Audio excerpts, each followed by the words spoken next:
Hello everyone, I am Excel and this is Developmental Psychology 3. This will be the fifth topic, that's moral development. That's what we're going to take today in this video, moral development. This is the fifth topic that we did in class.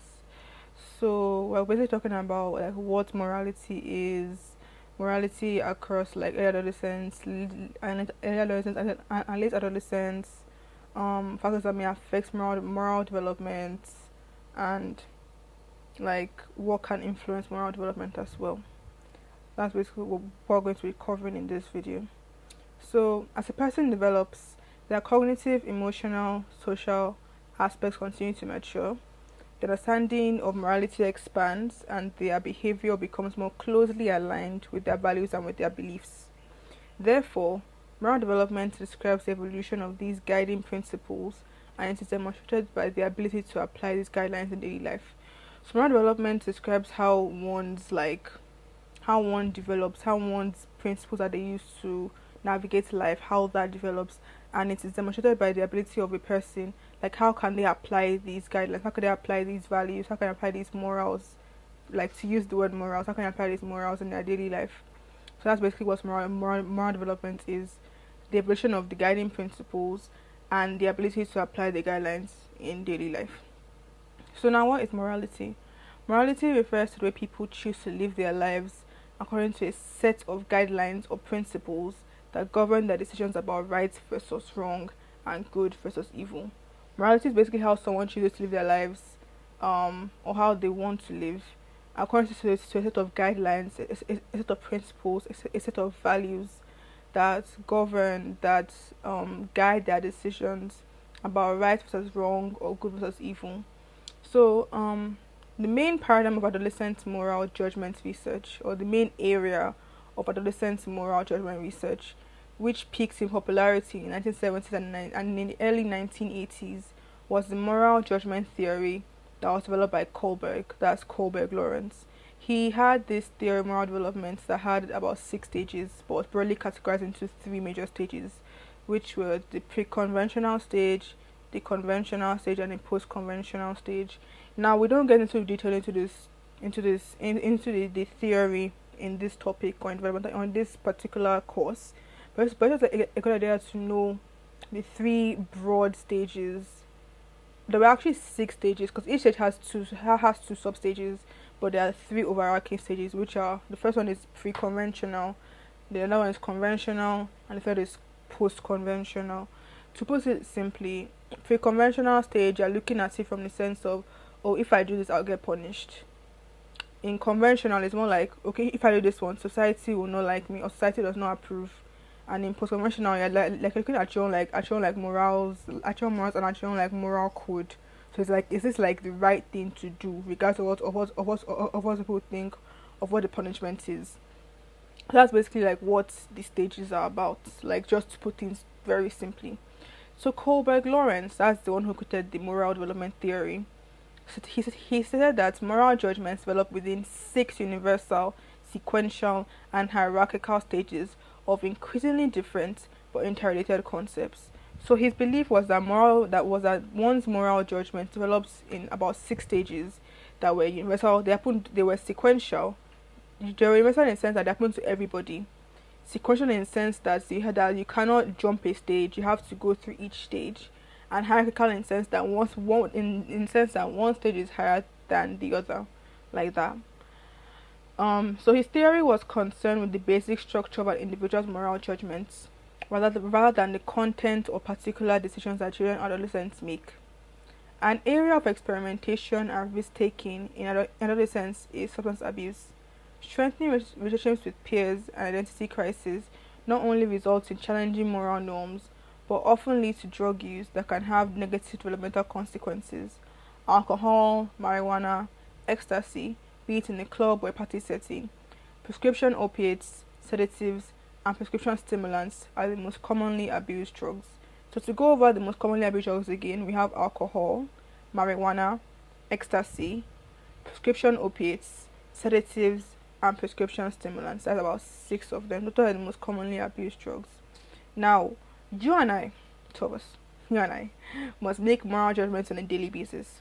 When children are younger, Their family, their culture, and their religion, they greatly influence their moral decision making. So this is linking to the pre-conventional stage where it's like a thing of, oh, I'm going to get punished for doing XYZ. Like if I get punished it's bad, if I don't get punished it's good, or if I get rewarded it's good. That's pre-conventional. So during the early adolescent period, peers have a much greater influence. Peer pressure can exert a powerful influence because friends play a more significant role in teens' lives. Now we're discussing morality in early adolescence, if you were following. So furthermore, since teens can now think abstractly, they can recognize that rules are simply created by other people, and as a result, they will begin to question the absolute authority of parents, schools, the government, and other traditional institutions. However, by late adolescence, most teens are rebellious. Well, not really, however. By late adolescence, most teens are rebellious as they have begun to establish their own identity, their own belief system, and their own place in the world.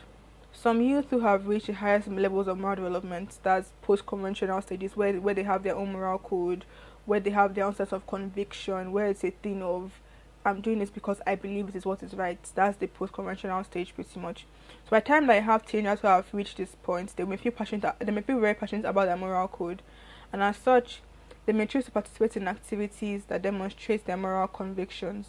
For example, some college students may organize and participate in demonstrations and protests, while other students may volunteer their time for projects that advance ethical principles that they hold important. When adolescents in particular, when they kind of reach those, when or if they reach the highest, or when they reach like in highest levels of moral development, according to Kohlberg, they begin to feel very, very passionate about it, and then they may choose to participate in activities that would show that they have those morals. So they could protest, they could go out for demonstrations, or they could volunteer their time for projects or initiatives that show that that they have values like this or like that. Unfortunately, some youth have life experiences that may interfere with their moral development. So now we're looking at some factors that affects moral development. We have trauma, we have social learning. Another social learning, we have interpersonal influences. And we also have intrapersonal, that's within the person, like things that influence one's morals internally, and interpersonal, things that influence one's morals externally. So we're going to look at factors now that affect moral development. So under trauma, traumatic experiences can include the physical, emotional, or sexual abuse. It can include the death of a family member or a close friend, that's of a loved one pretty much, or witnessing senseless violence. So these kind of experiences can cause them to view the world as unjust or as unfair, and then it can be like, oh, if all these things are happening to people near me, like life doesn't matter. Like for example, if someone only cares about one person in this world, and that person dies, they may just lose it and may feel like no one's life matters anyway. So they may, I'm not saying I can cause them to kill people, but like they may just not have value for life again as a result of that. So trauma can really affect someone's morals. They also have social learning. Under social learning, adolescents may have observed the adults in their life making immoral decisions that disregard the rights and welfare of others, which will make them develop beliefs and values that are contrary to the rest of society. Lacking a moral compass, these youths may never reach their full potential and may find it difficult to form meaningful and rewarding relationships with others. Thus, while parents may find this process of moral development difficult or challenging, it is important to remember that this developmental step is essential to their child's well-being and ultimate success in life. So teenagers they may have seen people doing immoral things around them, and they may also end up, as a result, they may also develop those beliefs and values that are immoral, that are contrary to the rest of society, and then as a result, they'll be able to develop relationships with people, or meaningful relationships like anybody. So while it's frustrating and while it's kind of also disheartening, it's also like an important aspect of development. Most people kind of grow out of it, and then they're able to realize how that they're doing is wrong, and that they can do better pretty much, and then they'll be able to be able to interact with people more and connect with people more. So like most aspects of development, influencing factors are multifaceted. Moral development is strongly influenced by interpersonal factors such as family, peers, and culture. Intrapersonal factors also affect moral development, such as cognitive changes, emotions, and even neurodevelopment. So, what's being said here is that moral development is influenced by interpersonal and intrapersonal factors. For interpersonal factors, we have family, we have peers, we have culture. For intrapersonal, we have cognitive changes, emotions, and neurodevelopment. There's more under each of these categories, but those are like some of them. So, for interpersonal influences, children's interactions with caregivers and peers have been shown to influence their development of moral design and behavior. Researchers have looked at how interpersonal interactions affect or influence children's moral development from two primary perspectives. They looked at it from the social domain theory and from the internalization or socialization perspective.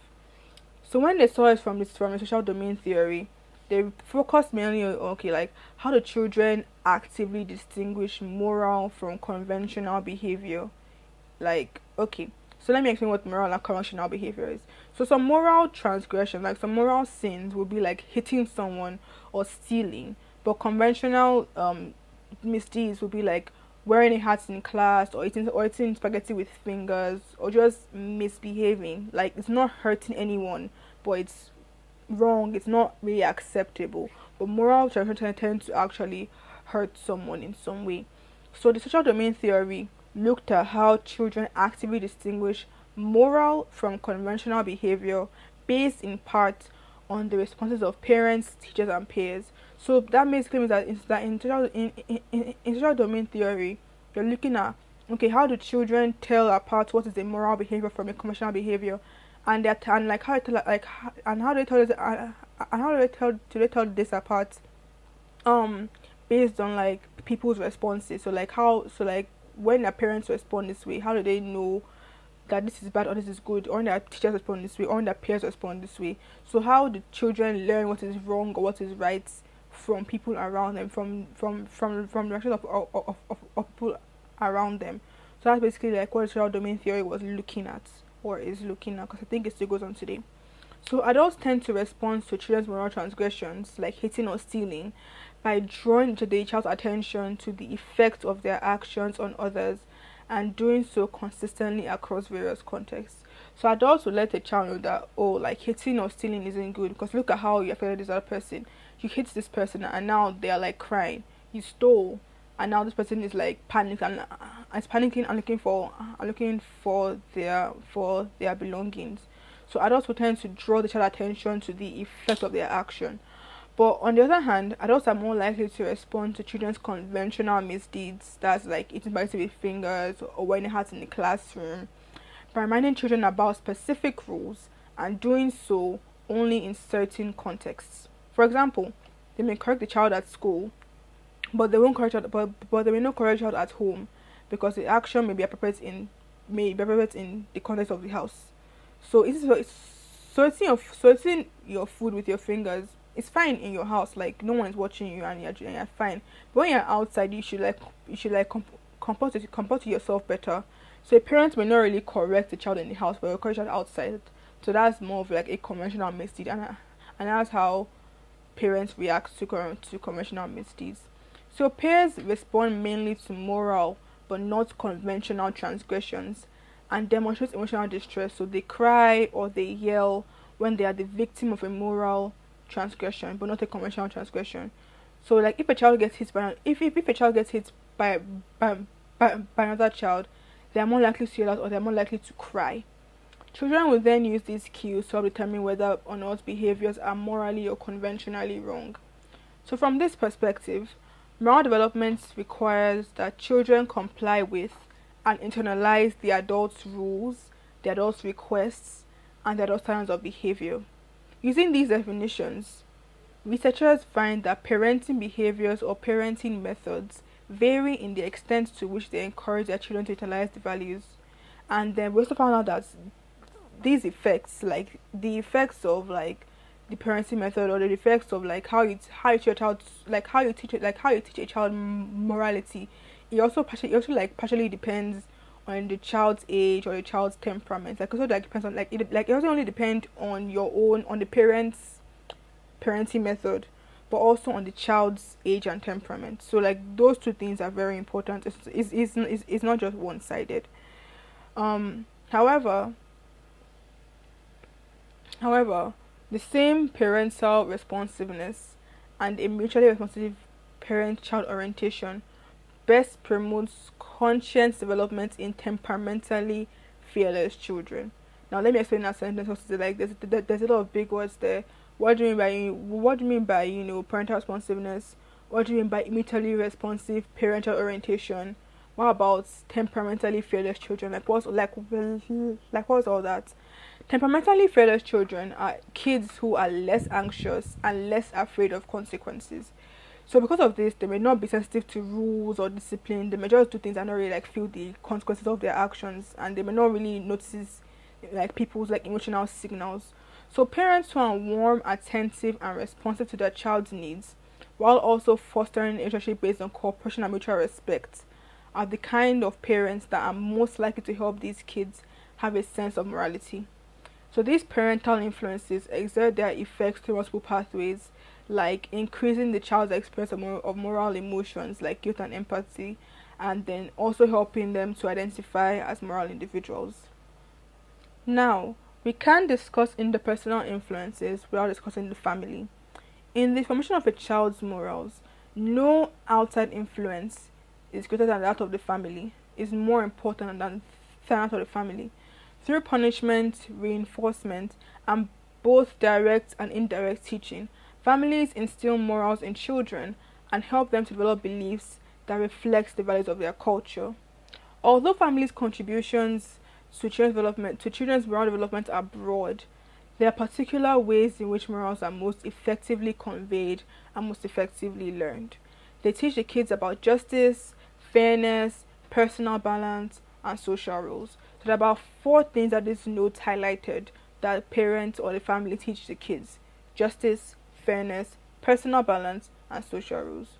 Under justice, families establish the rules for right and wrong behavior, which are maintained through positive reinforcement and punishment. If you remember operant conditioning, there's positive and negative reinforcement and positive and negative punishment. So families establish the rules for right and wrong behavior through operant conditioning, essentially. Positive reinforcement is a reward for good behavior, and it helps children learn that certain actions are encouraged above others. Punishment, by contrast, helps to deter children from engaging in bad behaviors, and from an early age helps children to understand that actions have consequences. This system additionally helps children to make decisions about how to act as they begin to consider the outcomes of their behavior. As for fairness, the notion of what is fair is one of the central moral lessons that children learn in family context.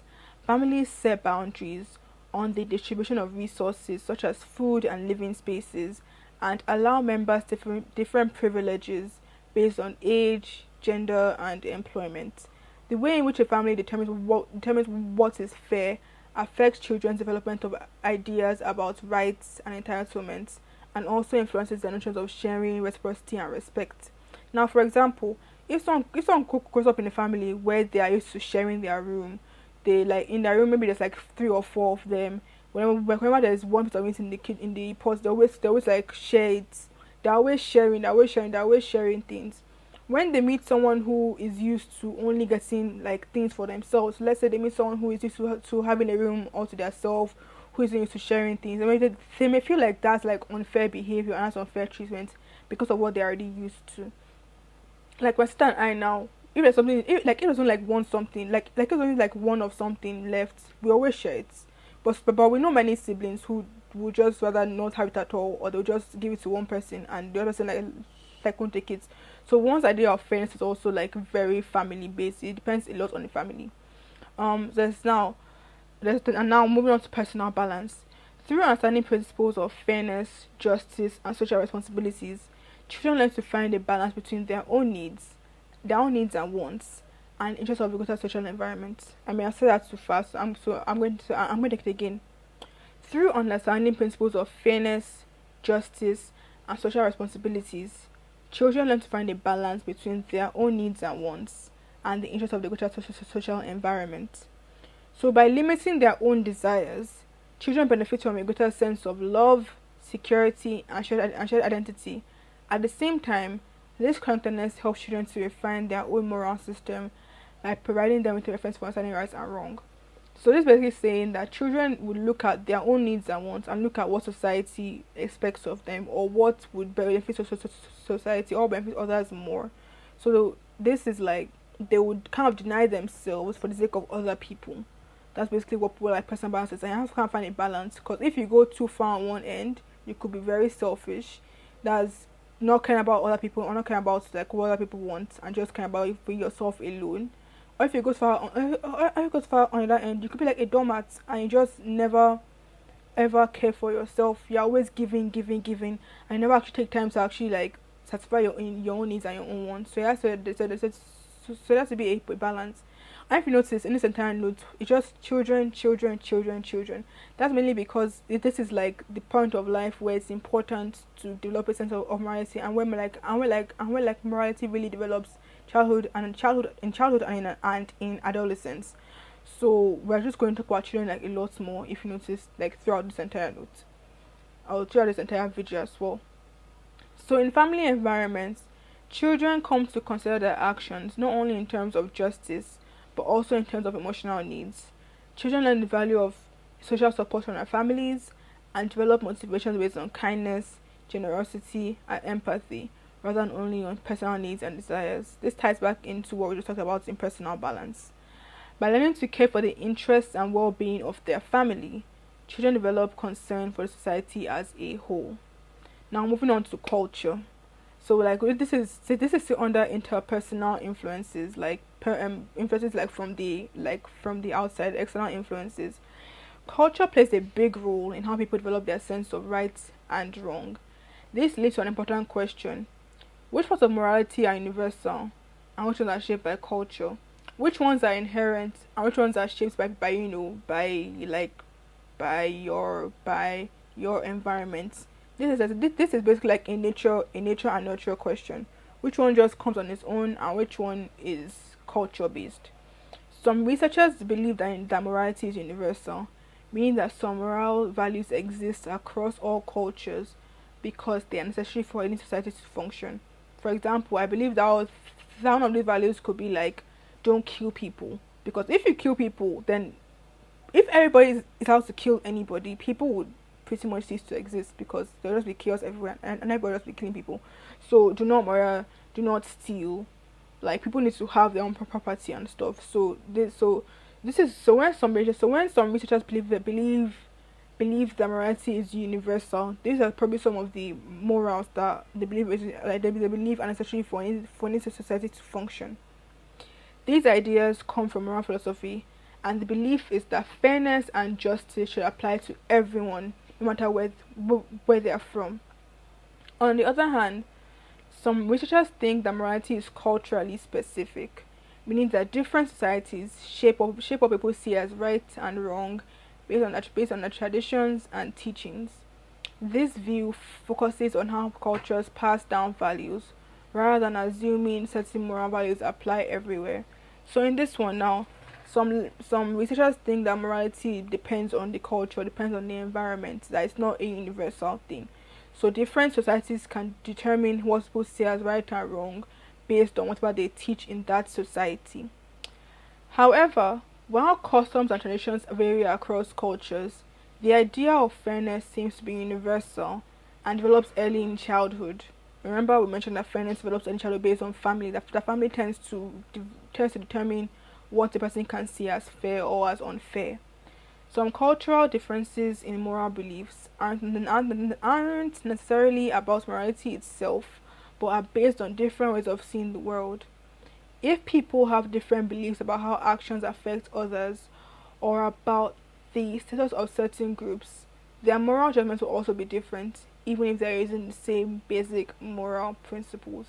Once again, if people have different beliefs about how actions affect others or about the status of certain groups, their moral judgments will also be different, even if there isn't the same basic moral principles.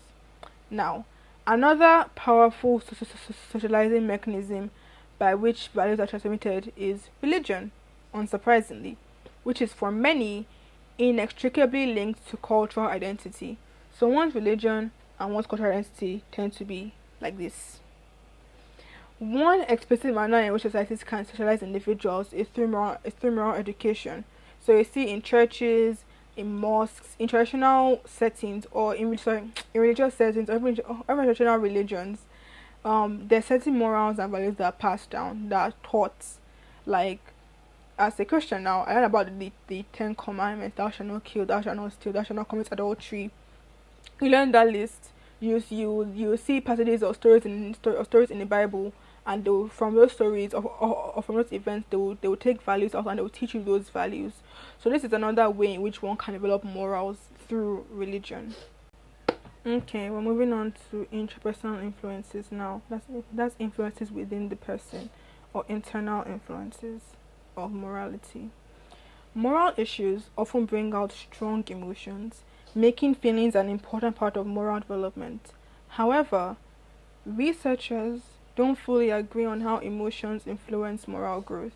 Freud's psychoanalytic theory says that guilt helps control our basic instincts.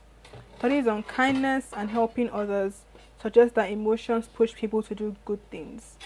Some researchers believe that emotions shape moral decisions, while others say that moral judgments come from automatic emotional reactions to situations. So here they're saying that emotions are basically a big part of moral development. Moral issues can make us feel strongly about certain things, or make us feel strong emotions in certain ways. And they are saying that emotions, for example, another point here is that emotions make people do good things. Some say that it's emotions, and others say that it just comes from automatic emotional reaction to situations. So some just say, okay, like you have the emotion and then you decide. Some say the emotion is automatic and then it just happens.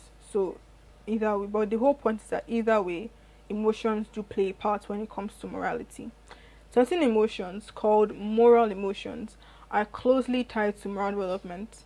The main ones are guilt, shame, empathy, and sympathy. Guilt is a painful feeling of regret when someone believes they have done something wrong. Shame is similar to guilt, but tends to make a person feel small or embarrassed rather than motivated to make things right. So with guilt, you feel motivation to make things right. Shame, you just feel small and embarrassed, and you just want to just stay as a little ball. It's where you hear people say, "May kind of like the floor just like open and swallow me right now." That's like more of a shame thing. These emotions are considered self-conscious because they shape how people see themselves. On the other hand, empathy and sympathy focus on other people. Empathy happens when someone feels what another person is feeling, while sympathy involves feeling concern or sadness for them without fully sharing their emotions. Research shows that even young children show empathy and concern for others. We see it when children come up to you and they're like patting your head and telling you to be like sorry or something. Like they do show some form of empathy or some form of sympathy. Or when they'll see you crying, I may see them also like, begin to cry. And I'm like, no, why are you crying? Like that's a form of empathy as well. So young children can show empathy and concern for other people. When people feel empathy, they are more likely to help others. Studies also suggest that feelings of guilt and shame influence how children develop empathy and prosocial behavior, that's helping and caring for others. Emotions also help children understand moral situations and make judgments about right and wrong. Some researchers believe that emotions provide automatic reactions that shape moral decisions, while others think emotions act as a guide, helping children process the impact of actions. So, emotions, like for example, they could do something bad and then they may feel bad after, and then they will be like, oh, I shouldn't have done that. That's emotions acting as a guide for for one's like, how do I put it? That's emotions acting as a guide in the sense that it helps to reflect, and it helps them, even though no one tells them that what it is bad, they may just internally feel bad. and then they'll realize, okay, maybe I shouldn't have done that thing. Studies show that children react differently to moral rule breaking, like hurting someone, compared to breaking social rules, like talking out of turn. That's basically talking when I'm meant to talk. So children react differently to like hurting somebody than talking out of turn. This is the same thing with the moral and conventional transgressions that I mentioned earlier. Moral, in this case, the moral one here would be hurting somebody, and then the conventional one here would be talking when it's not your time to talk. Emotions may help people sort through complex information, prioritize what matters, and make decisions more efficiently. Research has also found that children have different ways of interpreting the emotions of both victims and wrongdoers, showing that personal experiences and individual differences play a role in moral development. So in today's video, we basically learned what morality is. We learned we learned about moral development. We learned that moral development is basically the evolution of guiding principles, or of one's guiding principles, and how they demonstrate it, or how they apply those principles in daily life. We learned about morality, that is where people choose to live their lives according to set of guidelines, or set of values, and that those principles or guidelines govern their decisions about what is wrong, about what is right. We learned about Kohlberg's stages of moral development, which are the pre-conventional, the conventional, and the post-conventional. We learned about how morality how morality manifests in early adolescence and late adolescence.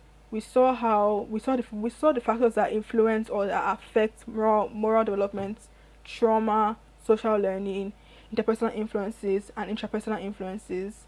We learned about all these really little things, and I hope that now they understand what moral development is and how it manifests in children and in adolescents. So that'll be all for this video. I hope it really helped you. I hope you understood everything. And yeah, that would be it. Bye bye.